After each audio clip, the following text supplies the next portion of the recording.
Hello and welcome to another special Comics Code Authority Advanced Review. My name is Elvis, and today we're looking at King of Spies #1, the new comic from Mark Millar and Matteo Scalera.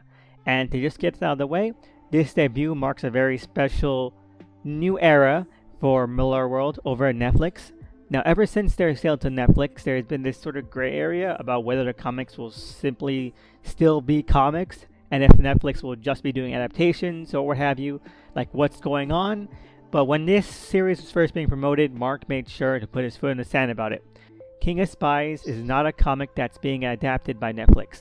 It's more the other way around.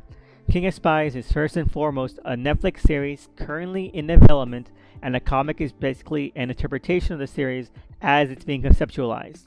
Kind of like how Arthur C. Clarke and Stanley Kubrick made respective versions of 2001: A Space Odyssey from an initial conceit by Clarke, if you want to go lofty with it.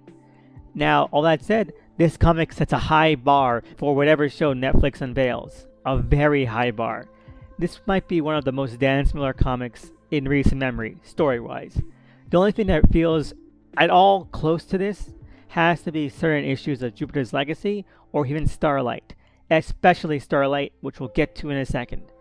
There were points where I genuinely said to myself, this is probably where the issue is going to end, on some sort of big cliffhanger. But nope, there's still like half an issue left to go, which is a rare and always pleasant feeling to get from a Millar comic. So props to him and to Matteo Scalera for bringing it all out. They're like at the top of their game. This is a really fun comic. I can't even joke about it. Like, for reference, I'm not one who usually goes for extended fight sequences in comics. Some can be very impressive for sure, but it's not a make or break for me. But this issue is an incredible, worth the price of admission alone set piece that feels rich and immersive, and honestly, bravo Scalera. Like, that fight sequence and this kind of action set piece was basically a story all on its own merit.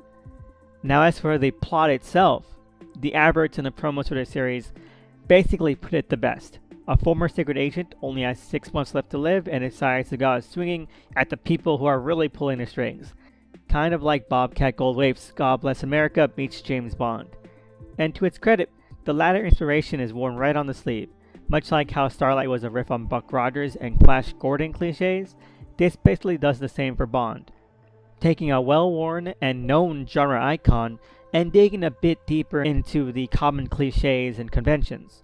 As a fan of Starlight, there is a significant overlap between the properties, both having an older protagonist who used to be more of a swashbuckling, charming hero, but who is now disused and disregarded, like in his personal life and professional life, fraught with doubts and familial troubles, now back for one more go-around. And it's a solid concept. Mark really puts in the paces with the lead's inner monologue, crafting very somber, very humanistic beats that I will always maintain are his forte. They really give a breath of humanity to the setup that gets you in the proper headspace and will hopefully contrast with the future insanity to come. And that's really what this issue focuses on.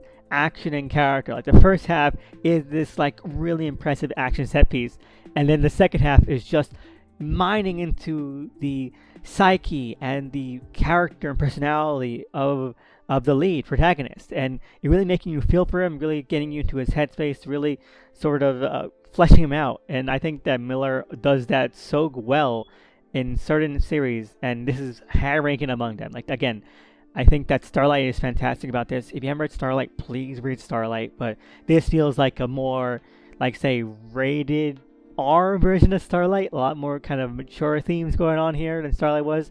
Starlight was a family adventure, and this is very much like a Kingsman style, like spy, adult, mature story. But it's still really bringing out a breadth of character that I think is immensely engaging. And, you know, that's about as good a thesis statement we can get, and lays them down both entertainingly and engagingly. I'm excited to see where the rest of this 4-issue miniseries goes, and hopefully the rest of the issues are as rich as this, because 4 issues did seem a bit brief to me, but then this issue really exceeded all my expectations when it came to how much story they can fit into an issue. So, fingers crossed, because if Millar and Scalera bring their A-game like they did with this, it'll be something to see. Overall, 8.5 out of 10, and 2 thumbs up. Can't wait for the next issue. And, you know what? Have a good day, see you again next time, and please check this out if it sounds interesting.